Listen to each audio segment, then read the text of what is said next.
Chapter 8. The Dreariest of Dinners. Fel, Gan, Dora-chan, and Sway sat in a line in front of me, all of them looking very awkward. Nobody said a word. My 4 familiars had worked in tandem to wipe the floor with the 3 long-necked dinosaurs we'd found in the clearing in the blink of an eye. That part wasn't the problem.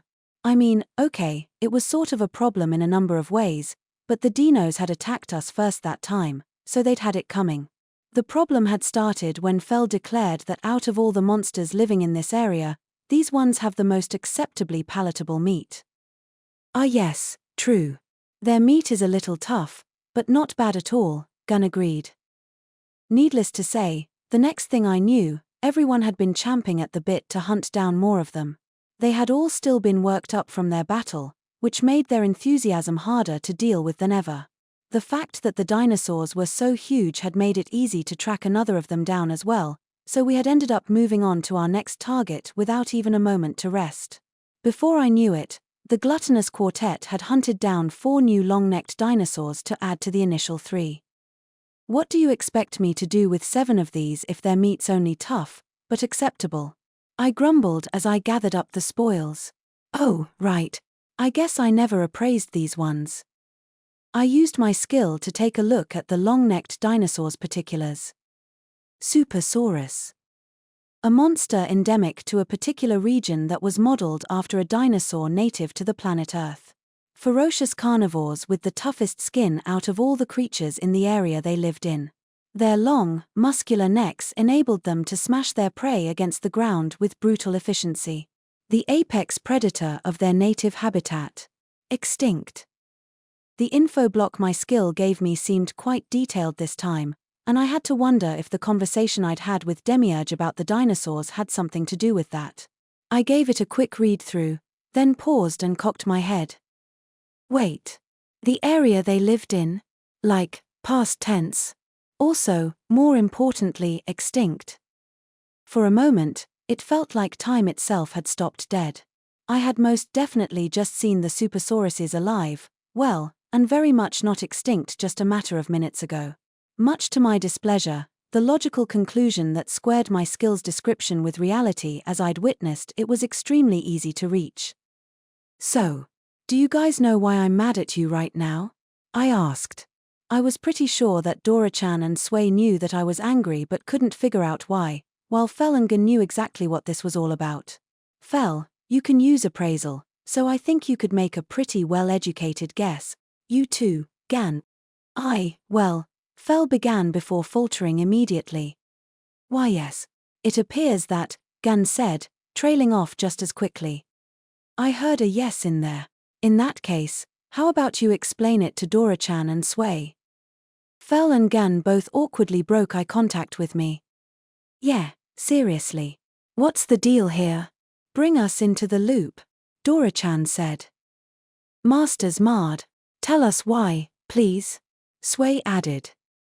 You see, Fel stammered. The fact of the matter is, Gan tried to explain, but was also unable to continue. Those long-necked dinosaurs you just killed were the last ones. They're extinct now, I explained. Wait. What? Dora-chan said, his mouth hanging open with shock. Grunted Sway, who didn't seem to quite grasp the concept. They're extinct. Gone. Kaput. The species doesn't exist anymore. I know you probably don't understand what I mean, Sway, but imagine if you and every single other slime in the world just up and vanished. There wouldn't be any slimes like you left. Wouldn't that be awful? Sway doesn't want that. Right. And the thing is, that's exactly what's happened to these dinosaurs. You beat them all, and now there aren't any left anymore. According to my appraisal results, the dinosaurs were endemic to this basin. In other words, you couldn't find them anywhere else. The 7 Supersauruses that my familiars had killed, clearly, had been the last ones left in the whole world. Extinct. You guys literally drove a species extinct. Species going extinct had been a whole problem back in my old world. After all, a species vanishing from its native environment could have serious effects on the ecosystem, and usually in a bad way. Considering the supersauruses were the basin's apex predators, the hypercarnivorous madness that was the local food chain seemed like it could be thrown into even more chaos than ever thanks to their disappearance. And this is nothing new. You guys always overdo it like this, I continued. It seemed my familiars could tell that I was really mad this time. They all looked rather chagrined. Does the word restraint mean nothing to you? Because it's super important. Having restraints always for the best. But you never, ever even try. I will admit that we did, perhaps, take our fun ever so slightly too far, Fell hedged. However, it was not an intentional choice on our part. It was momentum, a moment of excitement. Why yes, exactly. I see now that we've crossed a line, but who are we to resist our instincts? Gun agreed. Why yeah, our bad. I thought we were just hunting like usual. Didn't think there'd be any extinctions involved, Dora-chan said. Sorry, Master, Sway apologized. I'd really let them have it, and it seemed that I'd at least somewhat gotten through to them. Fell, Gan, Dora-chan, and Sway all appeared to be at least a little remorseful. And while I'm at it, Fell and Gun, you're the elders here. It's your responsibility to think these things through a little more, especially since you have the skills you need to figure this stuff out in advance. Fell could appraise monsters, and sensing them at a distance was child's play for him. Gan, meanwhile, could fly up into the sky and survey the area with ease, not to mention having appraisal and sensory abilities as well, though not quite to the extent that Fell did. And of course, that wasn't even starting on the real root of the problem. And most of all, people call Fenris and ancient dragons the ultimate apex predators for a really good reason. You can't let yourselves go all out like this. I did no such thing. Nor I. If I'd gone all out, this whole basin and the mountain beneath it would be a stretch of barren wasteland. Shut up. I snapped. Fell and Gun snapped their mouths shut. Even if you weren't going all out, when you hit the point where you're wiping out whole species, you've obviously gone too far. Being the strongest means you've got to be conscious of how you use your power. You have to have restraint. Figure out what the appropriate amount of power is for any given situation, and don't go past it. I get that you're both hot-headed, but I also don't care. You cause problems like this every single time you get worked up over something, and it's an awful habit. As for you two, Dora-chan and Sway, do your best to learn from the bad example that Fell and Gun set for you today. This is not the sort of behavior you should emulate when you grow up. I continued. Like I'm not grown up already, Dora-chan grumbled. I pretended not to hear him. Fell and Gan, on the other hand, are already grown up, and I really wish you'd start acting like it. Just take a second to calm down before you decide what you're going to do, please. It'd be one thing if this was the first time, I said, launching into a speech that dragged on for quite a while. I had quite a bit of resentment built up thanks to my familiar's habit of overdoing things, and it was all exploding out in the form of a full-blown lecture. Oh, enough of this. I tire of your ceaseless quibbling. Fell eventually erupted. Quibbling, my foot. I shouted back. What does it matter? The beasts are slain, and nothing can be done to change that now. How do you have any right to snap at me, Fell? I fully appreciate that what we've done today was less than ideal, my liege, but I must agree with Fell. There's no undoing what's been done, Gun chimed in. Oh, and now you're trying to brush this off too? I shouted. They'd looked a little repentant for a time, but before I knew it, the shameless expressions I was so used to had returned to their faces. Were either of you even listening to me? I sure hope you are now, because I'm not done yet. My lecture began all over again, but this time, it didn't land nearly as well. Fell and Gan were clearly both blowing me off. Why should beings as powerful as them care about all of this petty stuff? And around the time I happened to glance at the Supersaurus corpse lying off to the side, the whole exercise started feeling pointless. You know what? Whatever. We can't bring the Supersauruses back to life. Extinct is extinct, like it or not, I muttered. Fell and Gun responded with their own mutters about how it was finally over, but oh, were they ever wrong about that? Anyway, time for me to decide how I'll be punishing you for this one. What? Punishment, my liege? What's that mean? Punishing. We can work that out once we get home. We're going back to the capital. You know what? Sure, we drove the local apex predator extinct, but this place was a dinosaur-eat dinosaur madhouse from the beginning. Having one species gone shouldn't make that much of a difference. It'll be fine, probably. I did my best to reassure myself as I scooped up the last Supersaurus and began the trip back to the capital. We arrived back at the capital, and touched down near the same rear gateway that we'd left through, where I found Willem waiting for me.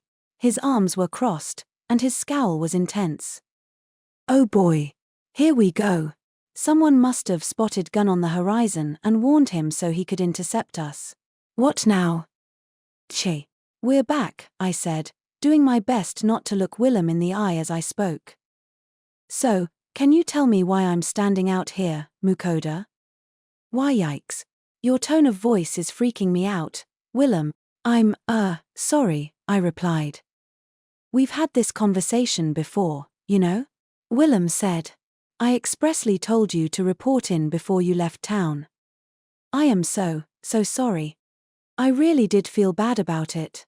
Sure, my familiars had rushed me out the door, but forgetting to drop by and let the guild know before I left had been a pretty big mistake and was totally on me.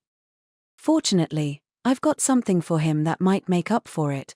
But, the place we went hunting this time turned out to be pretty unusual, and I brought a souvenir back for you.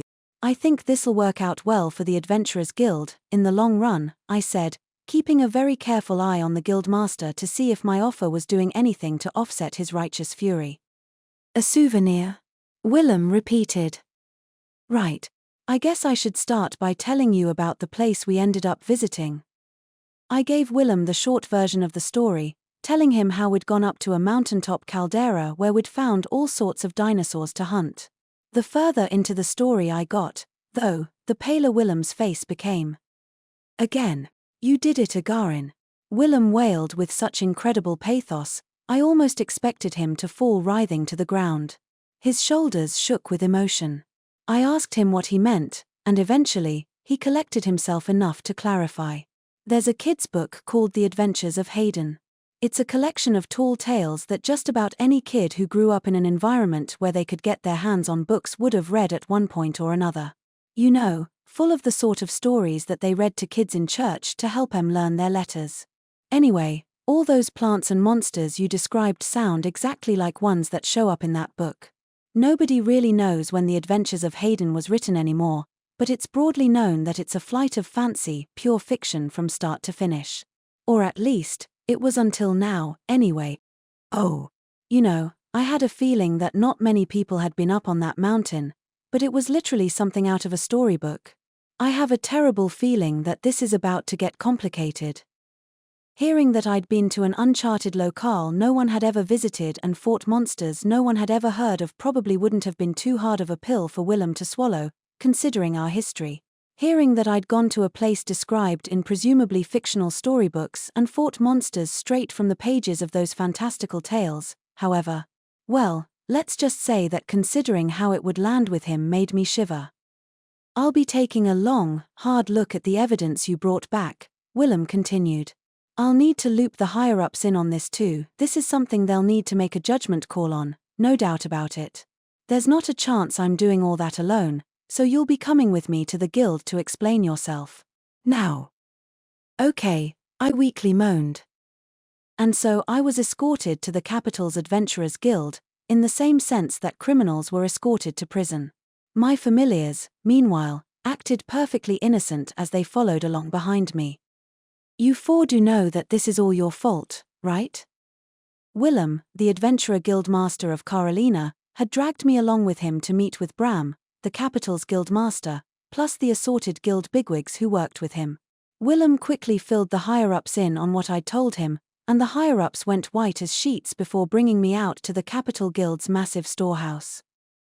The butchering of the Leviathan was nearly complete, and while it seemed that they only had a few little things left to finish up, the single most troublesome person I knew, Elrond, was unsurprisingly still around. He seemed to realize that something was up the moment I and the grim-faced guild officials stepped into the storehouse, and he excitedly trotted over, apparently to greet us. He probably would have gone through with it, circumstances and social niceties be damned, if it weren't for the fact that Moira, who was stuck to him like glue, gave him a solid whack upside the head the moment he made his move, shutting him up before he could even get started. At that particular moment, however, Elrond was the least of my troubles. I was way more scared of the higher-ups and Willem, all of whom were currently silent as the grave. "Well, let's see them," Willem said with a very stern scowl. "Right," I yelped. "Oh, why you mean, all of them?" "All of them," Willem confirmed. "The thing is, I'm, not sure they'd all fit in here." "Then start by bringing out as many as you can." Eek. Willem looked pretty intimidating even on a good day, and seeing him with a glare like that on his face was downright terrifying.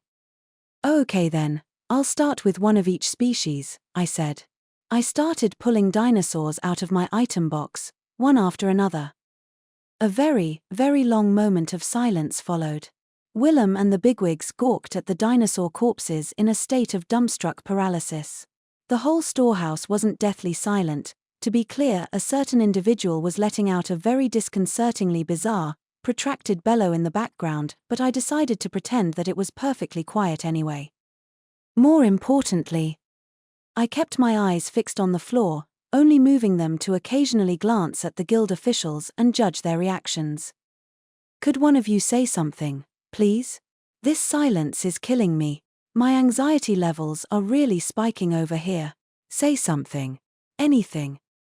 After far more time than I personally would have liked, I heard one of the bigwigs sigh. "First a Leviathan, and now this," one of them muttered. "It seems he's set on dropping one problem after another on our doorstep." Haha, so these things were real all along. Who knew? Words fail me. Frankly, I would have preferred to never see them at all. All 5 of them had been left clutching their heads in their hands. Willem had pressed a hand to his forehead as well, and was muttering something to the tune of his seriously never going to learn to restrain himself, is he? The prevailing mood was so grim it would have felt like I was attending a wake, if it hadn't been for you-know-who, whose energy level couldn't have been more at odds with everyone else's. "See, could it be? Are these new species of dragons? Are they really?" Elrond exclaimed as he frantically shook off Moira's attempts to hold him in check, then sprinted across the storehouse to the pile of dinosaur corpses. He'd started patting and prodding the deceased monsters before I knew it, already conducting a thorough external examination of them. He was, as ever, one of the most profoundly free spirits I'd ever seen. "Not exactly, no," I said. "They're actually dinosaurs, not dragons. But then again, they're not exactly like the dinosaurs I know, and I guess they did have some dragon-like traits, so that might not be totally wrong, strictly speaking." "Oh, joyous day. I knew it, I just knew it," Elrond bellowed. He started dancing around like a lunatic, which wasn't doing my impression of him any favors. He really couldn't have looked more like a crazed degenerate. "And there are so many different kind. Why, this one looks just like an earth dragon," he continued as he leaned in so close to a T-Rex corpse, I almost thought he was going to nuzzle it with his cheek. "Oh, but now that I've touched it, its skin doesn't feel like an earth dragon's at all. And those teeth, they're completely different too. It's abundantly clear that despite the superficial similarities, this really is an entirely different species." Unfortunately for Elrond, his fetishistic ravings could only go uninterrupted for so long. "That is enough, you fool." With a truly mighty thwop, Moira smacked Elrond upside the head and dragged him back to where he'd been standing when I first entered the room. The Capital's Guild Master, Bram, sighed dramatically. "Not a minute passes that I don't wish that maniac would pack up and return to his own guild, but alas, that's not an option just yet," he grumbled. "Whoa, harsh. I mean, don't get me wrong, he's absolutely a freak and I completely get where you're coming from, but I don't think that the head of a guild should be talking that way about a guy who runs a branch of your own organization, especially when that branch is in a dungeon city. In any case, we'll be purchasing all of these, Mukouda," Bram continued. "Missing this opportunity simply isn't an option.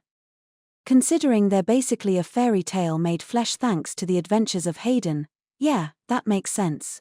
Objective proof that a story like that was totally true would be really hard to turn down. I certainly wasn't going to complain about his decision, of course. I, would actually be totally okay with handing them over to the guild as a donation, I tentatively suggested. No. We can't accept that offer, Bram said. The Adventurers Guild prides itself on its integrity. These are completely unknown monsters, granted, and determining their worth will take time. It's possible that we'll end up having underpaid you in the long run, but you will be paid, one way or another. Okay, I guess, I replied. I didn't feel a need to argue the point too insistently. Considering these were monsters of unknown worth, like Bram had said, it would take some time for the guild to have even a rough estimate of how much I was owed for them. After some discussion, it was decided that I would collect my payment for the dinosaurs sometime down the road when I returned to Carolina and could visit the guild branch there. I was totally fine with that arrangement, so I agreed without hesitation. Once Bram had wrapped up his discussion with me, he turned to Elrond, who was still trying to force his way back over to the dinosaurs, and Moira, who was still holding him back for all she was worth. Hey, Elrond. Listen to us for a minute. It's about those monsters, he said.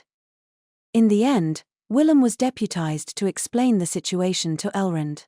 It eventually became clear that the guild intended on asking Elrond to butcher the dinos, and the moment he realized that was where the conversation was headed, his excitement levels shot straight up to maximum. He was practically hyperventilating, even. It was the sort of display that made me question if it was really a good idea to entrust him with important tasks at all.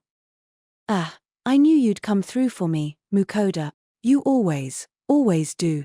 The lengths you go to make me happy are unbelievable, oh best friend of mine.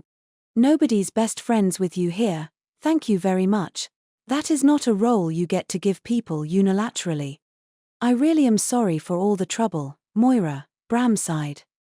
Think nothing of it. I, for one, am sorry that your image of the elven race will be forever tarnished by him, Moira wearily replied. Yeah, I know. He really is just that off-putting, but you don't have to worry, all of us understand that he's an exception among exceptions when it comes to elves on the whole. There was still one thing that I had to tell everyone about. It would, after all, probably pose issues when it came to the dinosaurs processing. So, one more thing. I think you might have trouble cutting the biggest ones up, even with something like an adamantite knife, I said.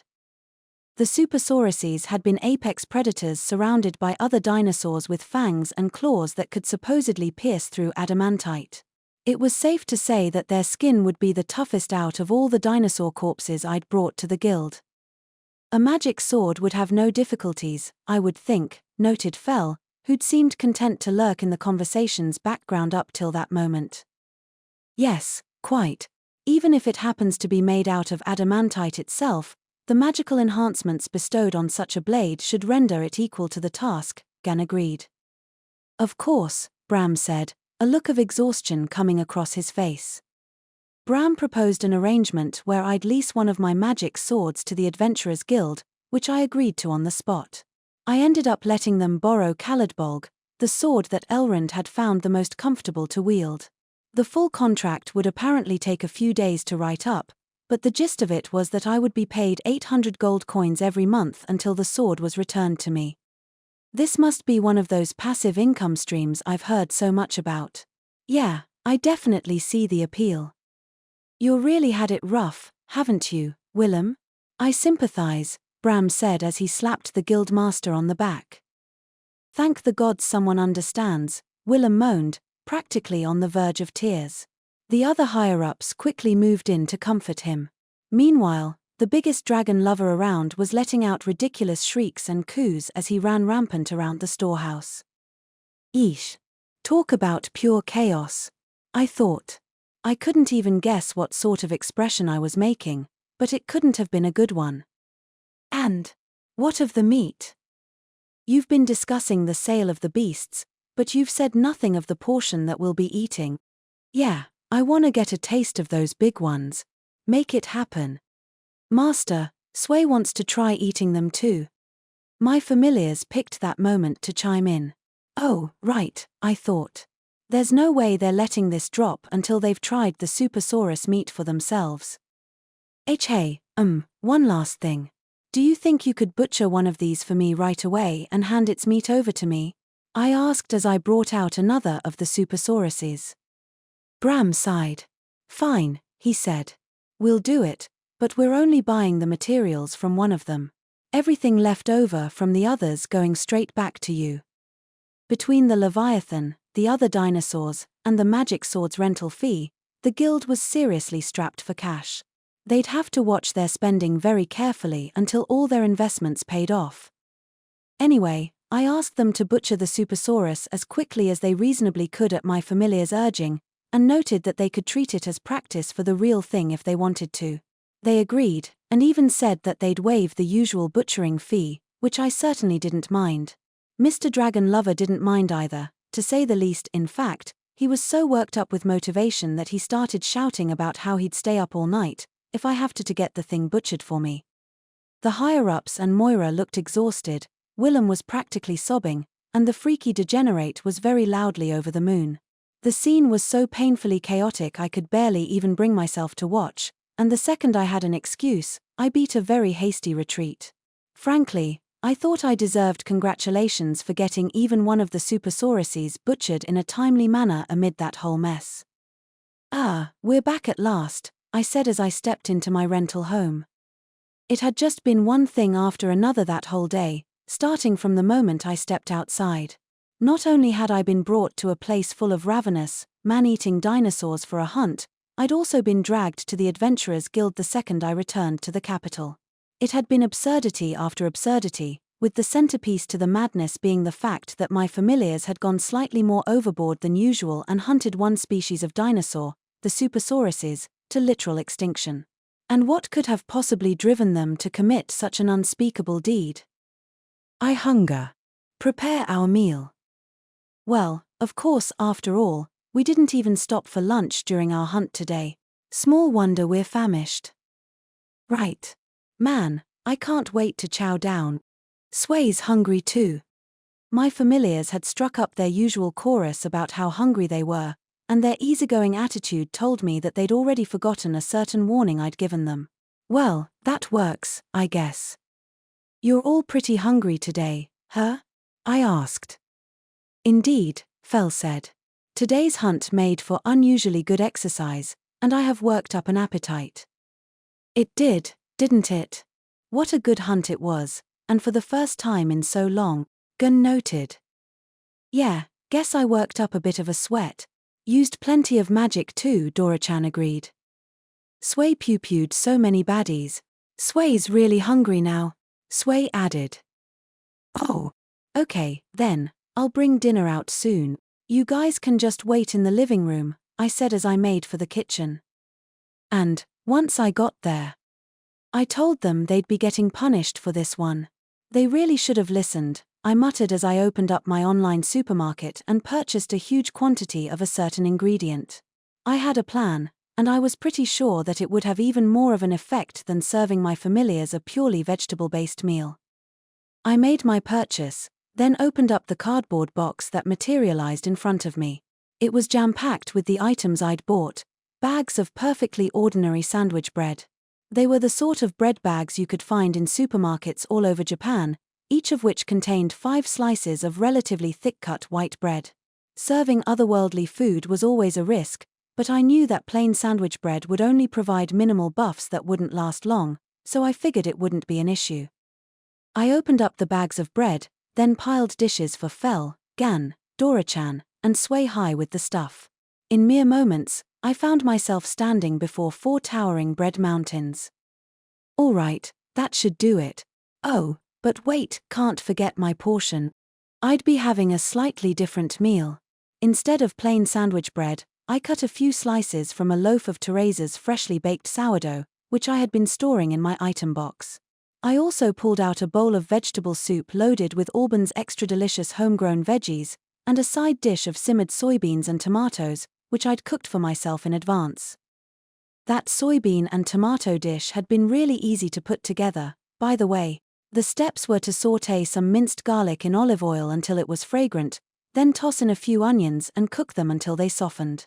Next, I added bacon and some boiled and drained soybeans, cooked it all a little longer, then threw in a can of whole tomatoes along with a few of the ultra-yummy fresh tomatoes from Auburn's garden, which I'd simply chopped up into chunks. I seasoned it with a little salt and pepper, and crushed the tomatoes as it continued to cook. Once about half of the mixture's water content had simmered away, it was done.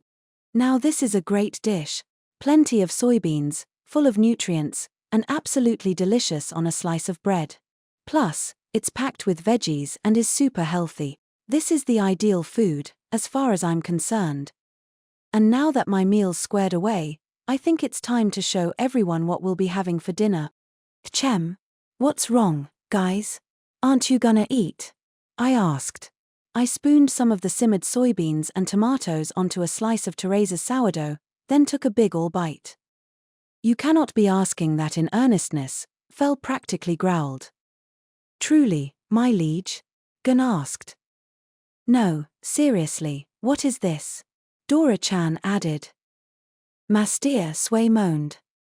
The gluttonous quartet had been presented with their plates of sandwich bread. Their response? Complete bewilderment. What do you mean? That's your dinner, I said. What?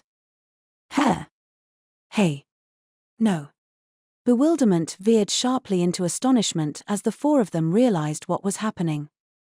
Have you already forgotten what I told you back on the mountain? This is your punishment, and you're just going to have to live with it. No way I would ever sweep you wiping the supersauruses off the face of this planet under the rug. Are you truly serious? I had thought that matter had been left to the wayside. He usually talks a big game about getting back at us, then feeds us the good stuff anyway. Sway doesn't like thieves. Heh. If you think I'm totally incapable of putting my foot down from time to time, you're dead wrong. You should just be grateful I'm not sending you to bed with no dinner, period, I said. A dinner of nothing but plain bread was better than no food at all, at least. Suit yourself if you don't want to eat, though, I added. None of them had so much as sampled their piles of bread so far. I have a feeling you might change your mind when you start getting really hungry, though. These four stuff themselves to the point of bursting each and every meal, so skipping dinner's probably gonna feel downright impossible for them, especially today, seeing as they were so caught up in their hunt that they skipped lunch. Fel, Gan, and Dora-chan started moaning and groaning, while Sway seemed to be frozen solid. If this were a comic, this would probably be the part where a dark shadow fell over the background along with some sort of doom and gloom sound effect. They were so depressed, I could practically hear it. Did I feel a little sorry for them? Yes, but I steeled my nerves and resisted the urge to give in. Instead, I ignored them and sipped my vegetable soup. W8. Can we not eat the same meal you are having? Fel asked as he watched me slurp my soup and munch on my simmered soybean and tomato-laden bread. I bet you think you've found your out, don't you? Just so you know, this is vegetable soup and a dish of simmered beans and tomatoes. You guys never like eating your vegetables, and these dishes are both full of them. In fact, they're pretty much entirely vegetables, I explained. A look of pure despondency came across Fel's face. He was the biggest carnivore out of all of us. Plus, I made these for myself, so I didn't prepare the sort of portions that you guys eat. I could serve some to you, yeah, but I only have enough for each of you to have the same serving size that I usually eat. If you're fine with that, then sure, you can have some, I added. Gan, Dora-chan, and Sway weren't nearly as opposed to veggies as Fel was. They'd looked a little hopeful at first, but when they realized how little of the dishes was available, they joined Fel in the pits of despair. A single human-sized serving could never satisfy them. By the time I finished my meal, my familiars had finally resigned themselves to their fates and started sadly chewing their way through their piles of bread. How do you like that? Not very tasty, I bet. It'd be one thing if you at least had some jam to put on it, but plain, unaccompanied sandwich bread is about as bland as a meal could be. My familiars were almost completely expressionless as they ate, only speaking up to ask for drinks. Apparently, the plain bread had dried out their mouths. I agreed, and filled up their drinking bowls, with water, of course. Judging by the looks of disappointment on their faces, they'd been expecting soda, or something similarly sweet. Sorry, but that's not an option. This is a punishment, so there's no way I'm giving you drinks that you'd enjoy that much. Sway let out a sad little masteer when it realized it'd be getting plain water, and I nearly caved on the spot, but I somehow managed to stay strong. See? Even I can be harsh when the moment calls for it. Bwah ha ha ha ha. Okay, no, the laughter's too much. Delicious. It truly is. Nothing beats meat, alright. It's so yummy. Fel, Gan, Dora-chan, and Sway almost seemed moved as they munched their way through the pork bowls I'd served them for breakfast. I bit into a rolled armlet from my own entirely different, much lighter meal, which also included miso soup with wakame seaweed and tofu, a rice ball stuffed with simmered bonito and seaweed, and lightly pickled cucumbers, by the way, as I watched them. It was kind of shocking how differently they were behaving, compared to their usual routine. What's the deal, guys? I asked. The gluttonous quartet turned to glare at me in unison. That should be abundantly clear. It was your act of cruelty last night that brought this about. I appreciate that a punishment is a punishment, my liege, but last night crossed a line. Ugh. I think I'm gonna have nightmares about that stuff for days. It wasn't yummy at all. Looks like last night's sandwich bread dinner really had an impact. Act of cruelty? Of course it wasn't nice, it was a punishment. And besides, why are you giving me this after you all came to apologize first thing this morning? They really had, surprisingly enough. The moment I had woken up, all 4 of my familiars had apologized for what they'd done the day before. They had also sworn to never drive a species to extinction again, and to do their best to not go overboard in general in the future. Fel and Gan had even promised to act their ages and consider the circumstances before springing into action. That, naturally, was the only reason I'd served them the usual for breakfast. I wasn't expecting it to work quite this well. I'll have to keep that technique in my back pocket for the next time they fly off the handle, I muttered to myself. My familiars all twitched. Do not. I have no desire to ever have such a meal again. I could happily go the rest of my life without repeating the experience of eating that food as well. It was entirely flavorless. Well, no, it had a certain sweetness when chewed thoroughly, but nothing else to recommend it at all. It was like the more I chewed, the drier my mouth got. That was torture. Sway never wants to eat it again. Fel's fur was standing on end, Gun had a vacant look in his eyes, Dora-chan's expression had gone completely blank, and even Sway somehow looked like it was about to break down in tears. Was it really that bad? I asked. Even worse than a veggie-heavy meal? That would have been preferable, if only just. Much as I loathe the flavor of vegetables, they do have flavor. Agreed. It would still be your cooking, my liege.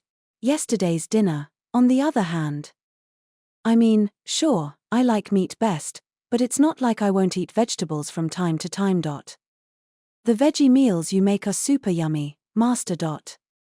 I'd learned a valuable lesson. In spite of their carnivorism, the gluttonous quartet would still take vegetables over nothing but plain bread.